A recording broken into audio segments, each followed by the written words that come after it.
देखिए अगला क्वेश्चन है, जांच कीजिए कि क्या किसी प्राकृत संख्या n के लिए संख्या 6 की पावर n अंक 0 पर समाप्त हो सकती है।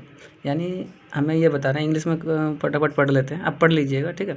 मेनली हमें ये बताना है कि अगर 6 की पावर n है और अगर हम n की जगह कोई भी वैल्यू रखते हैं नेचुरल नंबर यानी प्राकृत संख्या, तो क्या उसकी एंड की वैल्यू, एंड का मतलब पता है ना, यूनिट डिजिट, इसमें यूनिट डिजिट पूछ रहा है, या हिंदी में कहें तो इकाई अंक जो है 0 पर समाप्त हो सकता है या नहीं। तो यहाँ पर एग्जांपल्स हम देख लेते हैं। देखिए जैसे 6 की पावर n है, ठीक है, इसको हमें बताना है। तो हमें क्या रखना है,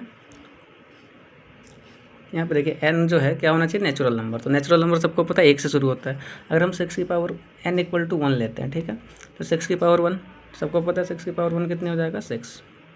अगर हम n की वैल्यू 2 लेते हैं, ठीक है, तो 6 की पावर 2, 6 की पावर 2 सबको पता है 12 या 36, मोस्टली को पता होगा 36 ही होता है जो पढ़ने वाले बच्चे हैं।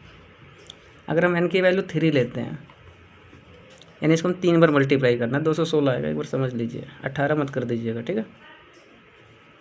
तो आप यहाँ पर क्या नोटिस कर रहे हैं कि जो अगर हम n की वैल्यू कुछ भी रखें, 1 2 3, आप कुछ भी रखते जाइए, ठीक है, इसकी जो वैल्यू जो n डिजिट है हमेशा क्या रहेगा, 6 ही रहेगा, ठीक है। तो 0 पे जो है समाप्त होने का इसका कोई सवाल पैदा नहीं होता है। तो आप लिख सकते हैं कि है ना 6 की पावर n जो है कभी भी है ना 0 पर समाप्त नहीं हो सकता। 6 की पावर n कांट, है ना, एंड विद 0। समझ गए होंगे अच्छे से, अगर समझ में ना तो कमेंट्स करें। Thank you.